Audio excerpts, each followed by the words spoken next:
अस्सलाम वालेकुम। आज की वीडियो में हम बात करेंगे कि इक्विटी फॉलोज द लॉ। ये क्या है?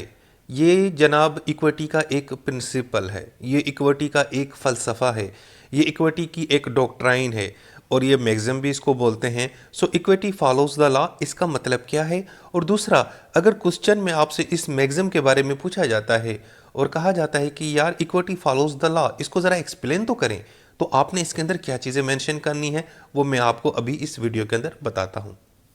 सबसे पहले आपने इंट्रोडक्शन देना है और इंट्रोडक्शन के अंदर आपने ये चीज़ लिखनी है कि जनाब आलिया, ये जो इक्विटी होती है ये हमेशा लॉ के साथ खड़ी होती है। इक्विटी हमेशा लॉ को सपोर्ट करती है, उसको सप्लीमेंट करती है, उसको असिस्ट करती है, ठीक है, उसकी हेल्प करती है और उसकी रेस्पेक्ट भी करती है, उसको इज्जत भी देती है। अब इसका क्या मतलब है?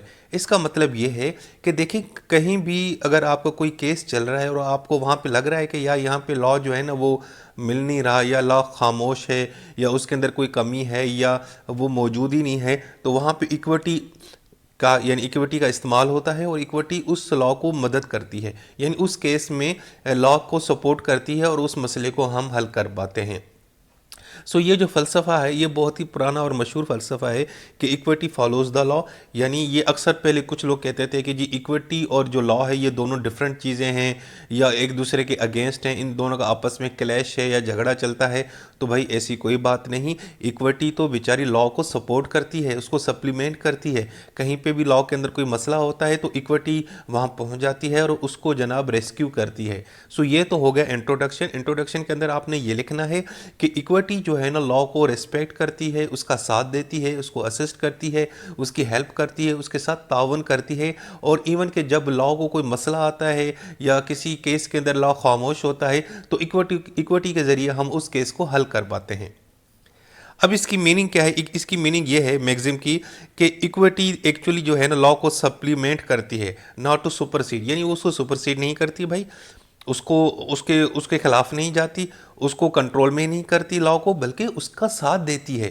ठीक है ना?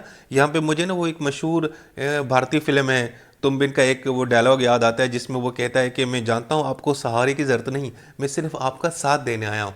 तो इक्विटी भी लॉ को इस तरह बोलती है कि भाई मैं जानता हूँ आपको सहारे की ज़रूरत नहीं है, मैं सिर्फ आपका साथ देने आई हूँ। सो इक्विटी लॉ को हमेशा क्या करती है? सपोर्ट करती है। अब इसके अगर हम एक्सप्लेनेशन देखें कि equity follows the law is a principle, इसका मतलब ये कि जो इक्विटी है, फेयरनेस है, वो हमेशा जो कानून के प्रिंसिपल्स हैं, जो रूल्स और रेगुलेशन है, उसके मुताबिक ही उनको हम इम्प्लीमेंट करते हैं। मिसाल के तौर पे अगर कोई कोर्ट केस चल रहा है तो जितनी भी पार्टीज़ हैं उनको भरपूर मौका दिया जाए केस के अंदर, ताकि वो अपने एविडेंस पेश करें और वो अपनी बात बताएं कि भाई हमारे साथ क्या हुआ। क्योंकि इक्विटी क्या कहती है? फॉलोज द लॉ, यानी कानून को फॉलो करो। सो इक्विटी हमेशा कानून की बात करती है कि पहले आप कानून को फॉलो करें। अच्छा जी, इनका मतलब इसको अगर हम बिल्कुल सिंपल देखें तो कोई भी काम जो करना है आपने वो हमेशा कानून के तहत ही करना है। और इक्विटी भी यही बात कहती है कि भाई अगर आपने किसी को इंसाफ देना है, किसी को जस्टिस देनी है, तो आपने लॉ को ही फॉलो करना है। जो लॉ है कि किस कानून के तहत ये काम किया जाए, आप उसी को ही फॉलो करो। अभी इसके हम एक एग्जांपल्स देते हैं। मिसाल के तौर पर एक शख्स है, उसके ऊपर क्रिमिनल चार्जेस हैं, वो फेस कर रहा है। तो अब principle of equity follows the law, इसका मतलब ये है कि जनाब उस शख्स को कानून के तहत उससे सुना जाए, उसको फेयर ट्रायल का हक दिया जाए। ये ना हो कि उससे बात ही नहीं करने दी जाए क्योंकि भाई आपके ऊपर इल्ज़ाम लगा है, तो ये बिल्कुल गलत है। जैसे पाकिस्तान का जो कॉन्स्टिट्यूशन है उसका आर्टिकल 10A है, वो ये कहता है कि फेयर ट्रायल का हक सबको मिले।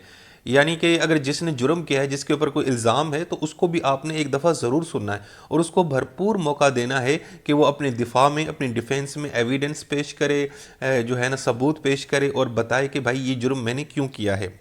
इसके अलावा दूसरा एग्जांपल ये है कि जैसे अक्सर लोगों का कॉन्ट्रैक्ट को लेके आपस में उनका डिस्प्यूट चल रहा होता है। सो इक्विटी कहती है कि अगर कभी भी कोई इस तरह का मामला हो तो आपने हमेशा जो आपने कॉन्ट्रैक्ट किया है उसके रूल्स और रेगुलेशन के तहत ही वो उस मसले को हल करें।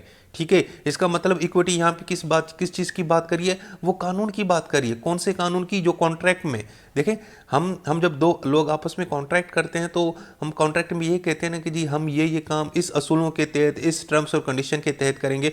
तो इक्विटी भी क्या कहती है कि अगर झगड़ा हो जाए ना आप लोगों का, तो आपने फिर अपने कानून को देखना है। और यहाँ पे कानून क्या है? कॉन्ट्रैक्ट का एग्रीमेंट है। ठीक है जी, ये दूसरा एग्जाम्पल हो गया।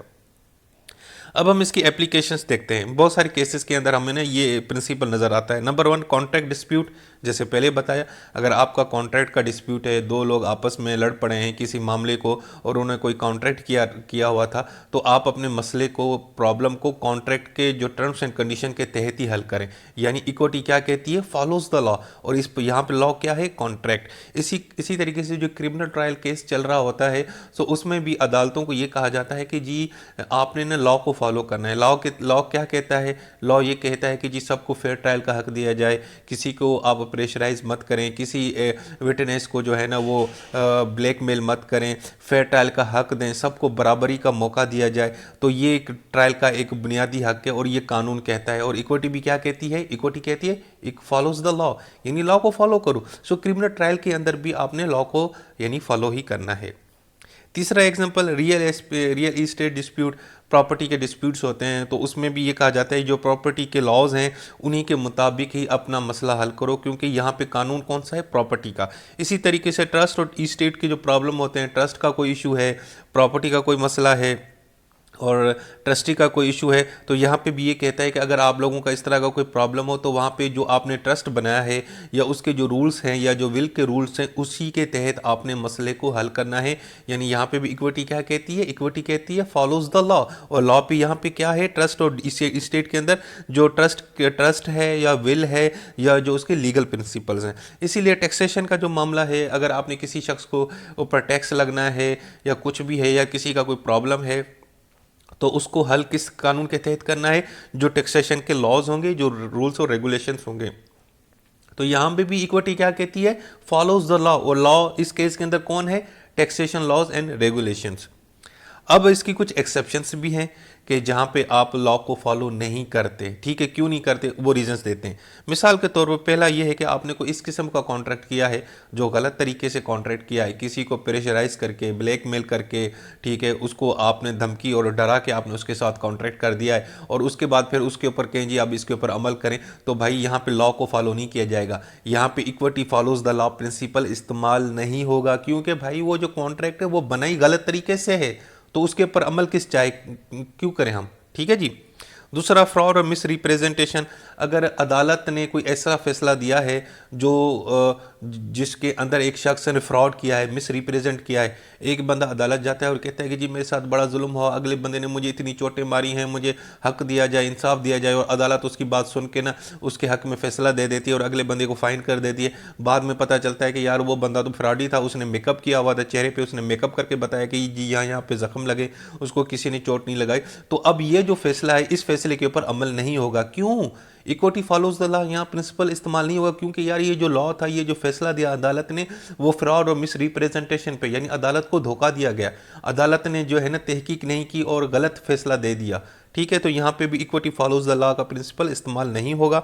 इसी तरीके से अनजस्ट एनरिचमेंट, यानी कि अगर अदालत ने कहा है कि जी जो है ना इस बंदे को आप प्रॉपर्टी रिटर्न करें, मनी करें, ठीक है ना, और आपको बाद में पता चले कि यार उस बंदे ने वैसे ना गैर इखलाकी तौर पे ये चीज़ कमाई थी, हालांकि कानून के तहत उसने काम सही किया था, लेकिन अनजस्ट मीन्स यानी किसी को डरा धमका के और लेकिन लीगली तरीके से उसको ऑब्टेन कर दिया, तो अदालत का वो फैसला भी जो है ना उसमें भी हम ये देखेंगे कि यहाँ पे कानून को फॉलो नहीं किया जाएगा, क्योंकि भाई वो जो फैसला था उसके अंदर जो अदालत ने कहा था कि एक शख्स को पैसे वापस करो, ठीक है, उस बंदे ने एक्चुअली वो पैसे उसके थे ही नहीं, उसने तो गलत तरीके से कमाए हुए थे। इसी तरीके से इनएडिक्यूट रेमेडीज के मिसाल के तौर पर एक शख्स के साथ कुछ गलत हुआ है और अदालत ने उसको रेमेडी दी है, लेकिन वो रेमेडी जो थी वो नाकाफ़ी है, उसके लिए पूरी नहीं है, उसका नुकसान हुआ है 1 करोड़ का और उसको आपने कहा कि जी इस बंदे को आप 1 लाख दे दें, तो ये भी गलत है। यहाँ पे भी इक्विटी फॉलोज द लॉ का प्रिंसिपल इस्तेमाल नहीं होगा और यहाँ पे भी आप कहेंगे कि नहीं जी एक्चुअली आपने कहा जो रेमेडी है वो इनएडिक्वेट है, वो पूरी नहीं है, उसके साथ ज़्यादती करोड़ों की हुई है और आप जो है ना 1 लाख 2 लाख दे के उसको जो है ना रिलीफ दे रहे हैं, तो ये भी गलत होगा। सो इस तरह की एक्सेप्शंस भी आ सकती हैं, लेकिन ये डिपेंड करती हैं केस के ऊपर। डिफरेंट केस के अंदर डिफरेंट किस्म के एक्सेप्शंस आपको नज़र आती हैं।